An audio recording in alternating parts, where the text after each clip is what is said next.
Radyo Sagada News.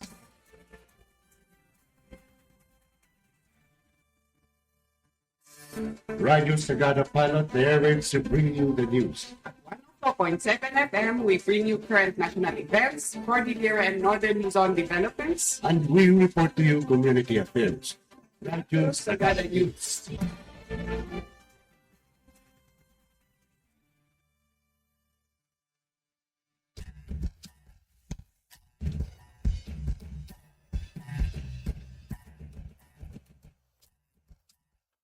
Time check kapagayam, kat eksakto nga alas 12 iti malam, kat siyak man ni maing nga kumabkablaw iti naimbag nga aldaw. Kata antayo manindap awan nagitikang runaan nga damdamag ita nga aldaw ti Huwebes, April 30, 2026. Kat para iti Radyo Sagada, damdamag Radyo Sagada Mite Edition, at tuy dagiti news update kan ulo dagiti damdamag. Guarani community sidurdurunda ti BMW nga irespeto ti indigenous rights ije Brazil. Cultural survival idurdurun na ti panagtignay tapno masalakniban dagiti indigenous defenders. Panang pakapoy ti Argentina ti glacier protection law mang pataod kadagiti pakasuknan iti aglawlaw. BOC insublida ti 10 ken 9 nga lugan ni Diskaya. Auction na kaurnong ti dandani nga 100 million pesos. Entalula Beach ti Palawan na naganan kas kapintasan nga beach iti nga lubungan. Nalabas a panag-usari ti cellphone, mabalin na pagbalino na ti maysa nga tao asaan mangpagan-ano iti kaduwana. Kasasaad ti mangmangga ti Rehiyon Cordillera, kumarkaro sigun iti KMU. Duwa nga individual na tiliw iti bauko anti-illegal logging operation. Fish kill iti Amburayan River mainimbestigaran. Libre nga mental health ken alcohol consultation maipaayon dito'y Mountain Province. Ket para iti umuna ti detalye dagiti damdamag iti balasi o taaw. Dagiti na insigudan a komunidad iti Southern Brazil ket awagan dati German nga ng mga aramid iti lugan a BMW amang respeto kadagiti karbenganda kentong palenda dagiti nabayagan nga inkarida. Sigun kadagiti Guarani people ang naibangon ti Paktorya ti BMW iti 2013 iti nagadagiti kapaunanda ijay Araquari, Santa Catarina nga awan ti free prior ken informed consent da. Kas kalikaguman tilinteg. Nang rugi nga ag-operate ti planta iti 2015 sakbay analpasen nagiti umno a katulagan. Ipadamag dagiti leader ti komunidad dagiti agtultuloy a parikot karaman dagiti saan pinalpas ken saan nasayaat nga housing projects. Kas tamot dagiti panakasingati danom ken kuryente nga isilpuda iti Paktorya. Dagiti dadumet naikari a pagtaengan keta agtalinaed asaan na kumpleto mano atawenen ti napalabas. Itan ket awagan dagiti Guarani ti umno a konsultasyon patas a kompensasyon ken nasaysaya at a komunikasyon na manipod iti BMW. Kayat namat ti panakapasaya at ti balay, panakagunod ti danom ken ti panakarespeto ti karbenganda nga agdesisyon. Sigun kadagiti advocacy groups ti kaso ket ipaganitget na dagiti nalawlawa a pakasuknan no kas ano a makipaset dagiti kumpanya kadagiti indigenous communities iti nga lubungan. Sumaruno adamag May nga indigenous rights group a cultural survival timang awawag iti dagos a panagtignay tapno masalakniban dagiti indigenous land defenders kalpasan ti panakairwar ti baro a report da nga defending the land paying with life.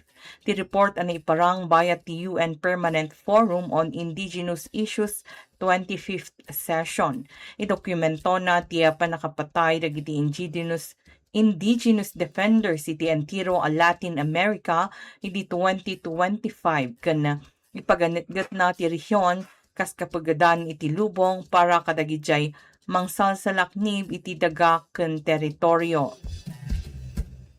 Iti laksid dagiti agdama a programa ti proteksyon kadagiti pagilyan nakas iti Mexico ken Colombia agtultuloy as sumangsango dagiti mangidepdepensa iti kinaranggas pangtaken kriminalisasyon. Idurduron ti cultural survival kadagiti gobyerno pagpatinggaan da dagiti panangraut ken bigbigen da dagiti indigenous land rights bayat nga awagan na dagiti kumpanya ang mga daptar kadagiti napigpigsa a pagalagadan iti karbengan ti tao. Papigsaan pa iti grupo ti publiko amang suporta kadagiti petisyon ken itandudo ti kaamuan tapno makatulong amang salaknib kadagiti indigenous defenders. Sa Balipaya Dama, ginaprobaran ti Argentina ti reforma ti Glacier Protection Law anang pataod iti pakasuknan dagiti environmental groups ken dagiti na insigudan na komunidad. Sigud ana ipasa iti 2010 ken sinalakniban ti lintag dagiti glacier ken dagiti aglawlaw na kas napateg a paggapuan ti denom babaan iti panang limitar na iti panagminas ken dumapay nga extractive activities. Kuna dagiti kritiko at dagiti baro a panagbalbaliw ket mangpakapoy kadagitoy a protection babaan iti panangipalubos kadagiti probinsya a kontrolon dagiti lugar a mabalin nga usaran para iti aktibidad ti ekonomiya. Nagpakda armat dagiti environmental advocates sa mabalin amang papugkad daytoy iti seguridad ti danom ecosystem iti bantay kan dagiti indigenous territories. Ikalintugan dapay at reforma ket mabalin amang labsing kadagiti national kan international a panagkumit karaman ti prinsipyo a dagiti environmental protection ket saan kuma a maisubli. Napataod met dagiti pakasuknan maipapan iti limitado a panagipasat ti publiko ken ti kaawan ti umno a konsultasyon kadagiti indigenous communities. Kuna dagiti eksperto a dagiti panagbalbaliw ket mabaling nga agtungpal kadagiti legal akarit ken kumarkaro a panagsusupyat bayat ati Argentina ti mangbalanse iti panagduras ti ekonomiya ken ti panakasalaknib ti aglawlaw, ti panangsalaknib kadagiti glacier ket panangsalaknib met laeng iti biag. Antayo met dapawan dagiti damdamag iti uneg iti pagilyan. Insubli ti Bureau of Customs ti sangapulo ken siyam a lugan a nainai kadagiti naibalod a kontraktor ada Curly ken Sara Diskaya iti Bureau of Internal Revenue para iti investigasyon ken panagkolekta iti buwis. Sigud iti BOC at dagiti 19 a kotse ket nagtungpal iti import requirements idinto a 13 pay kadagiti imununa anang labsing iti customs laws. Dagitoy alugan ket konektado iti St. Gerard Construction. Kabayatan na ti BOC ket nakagunod iti nasurok a 102 million pesos. Manipod iti auction dagiti lugan a naisilpo iti Diskaya ken agarup a 99.5 million pesos. Manipod kadagiti kalkalpas laeng public auction.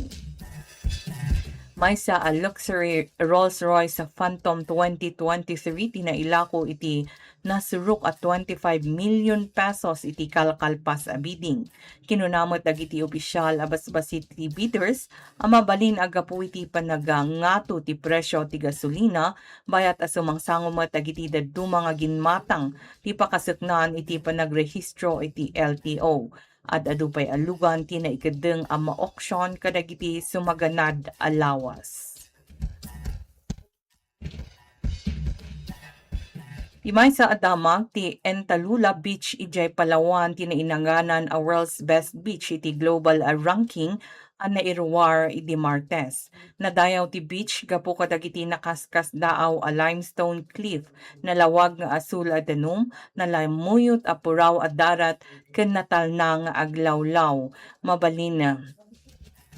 Nalatak mutlaeng daytoy gapu iti natal na danum na ken bangkalaeng ti mabalin nga sumrek ang makatulong amang taginayon iti natural a kinapintas na. Ti ranking ket binutusan ti nasurok a maysa nga ribo nga travel experts iti entero a lubong makikadwa iti listaan ti Kalanggaman Island ijay Leyte a maika 20 ken 5. Nabigbigmet daytoy gapu iti atidog a puraw a darat ken nalawag ken natalna a danumna.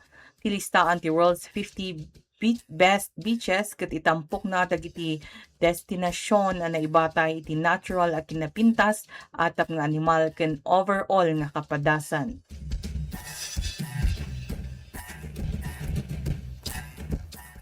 Iti sa Balya Damag, nagpakda artimay sa Catholic Church official at tinalabas a panag-usar kadagiti cellphone ket mabalin asaan ammo ti sagsagabaan wenno mapadpadasan ti kadwa. Sigun ni Apostolic Nuncio to the Philippines Archbishop Charles Brown ang nakatutok unay ti kagimungan ita kadagiti digital devices ang mabalin amang kisay ti panakipagrikna ken atensyon kadagiti tattao nga agkasapulan. Iduduron na pay asruten kas example ni Mother Mary ang inaganan kas masagnan atentibo ken kanayon makaammo kadagiti panakidangadang ti sabsabali. Kabayatan na ipakita ti panagadal ti Philippine Institute for Development Studies nga umadado dagiti Pilipino nga agus usar iti digital finance. Dandani ang nagdoble ti panagtagikwa iti account manipod 29% iti 2019 aging iti 56% iti 2021 ken dagiti digital payment ti mangbukol itan iti 57.4% kadagiti retail transactions. Nupay kasta kuna dagiti researchers ang nasurukpay a kagudwa kadagiti Filipino ti adda pay laeng iti reward ti formal a sistema ti pinansyal kayat na asaawen ang naparpartak ti panagduras ti digital adaptation ngem ti financial inclusion. Ken antayo tapawan dagiti damdamag iti uneg ti Cordillera. Sigun iti kilusang Mayo 1 kumarkaro ti rigat dagiti mangmangged iti rehiyon Cordillera. Sigun ni KMU Chair Mike Cabangon nagtultuloy nga mang apektar kadagiti trabahador tinababa as sweldo ken kinakurang ti serbisyo publiko. Nangisabmitar ti grupo ti petisyon iti Department of Labor and Employment ken iti Benguet Provincial Board at dumawdawat iti 100 pesos a panakaingato ti sweldo ken subsidy para kadagiti babasit a negosyo. Mangnamnamada nga aprobaran ti Regional Wage Board dagiti kidawda kaputa agtultuloy ti panagnato ti presyo kadagiti malakuan ken transportasyon. Ti sumaruno at damag, do alalaki tinatiliw ijay pauko dito Mountain Province idi April 24 kabayatan ti anti-illegal logging operation. Sigung kadagiti kapulisan natiliw dagiti suspek nga agtawon 30 ken 5 ken 40 ijay barangay Balintaugan iti nagtinipon nga operasyon ang nakairamanan dagiti grupo ti pulis, environmental officials ken dagiti lokal nga umili. Nakumpiskar dagiti pulis ti maysa nga chainsaw ken 10 ken 5 a piraso ti Benguet pine lumber. Maisagsaganan ti kaso kontra kadagiti suspek ken idordoron ti Philippine National Police iti publiko at tumulong amang salaknib kadagiti kabakiran ken kinunada nga napateg dagitoy iti panakalaped ti didigra.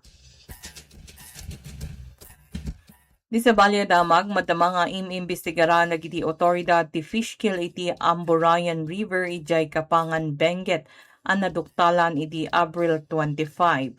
Sigun kadagiti barangay officials ang namuan tinagtaudan ti kontaminasyon ngem saan pa nabigpig dagiti ng aramid.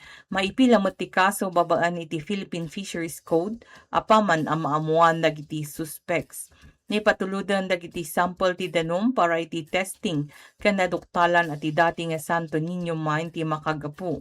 Nasuspindi met dagiti recreational activities iti Barangay Cuba ken ti kaasidig nga hydro project construction gapu iti pagkad ti salunat. Maibalbalakad met kadagiti umili nga liklikan ti panag-usar iti danom ti Karayan agingga ang maideklara ang natalged. Iti marunod damag, mabalin ita na makagunod dagiti umili ti Mountain Province iti libre a mental health ken alcohol use iti Drug Abuse Treatment ken Rehabilitation Center Mountain Province mangrugi inton Mayo 8. Mangipaay ti center kadagiti psychiatric consultation para iti dadumapay a kasasaad ti mental health iti tunggal Biyernes, bayat adagiti disorder consultations ket adda iti inaldaw manipod a Lunes agingga iti Biyernes.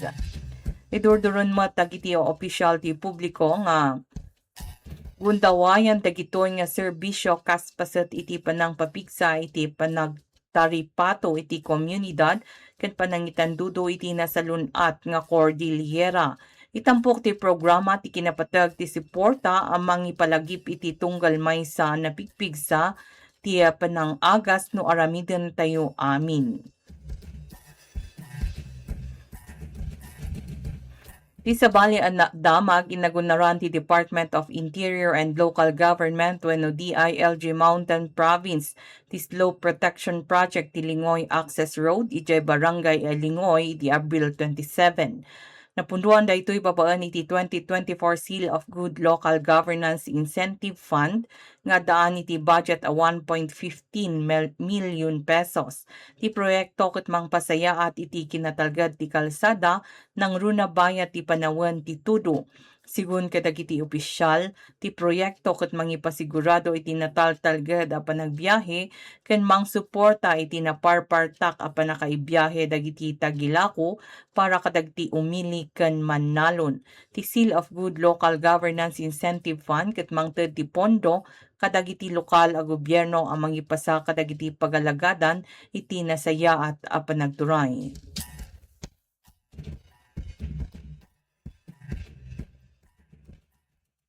At daytoyen kapagayam dagiti pakabuklan ti damdamag ita nga aldaw ti Huwebes, April 30, 2026 katsak lata ni maing nga kumagkablaaw iti naimbaga nga agdapa.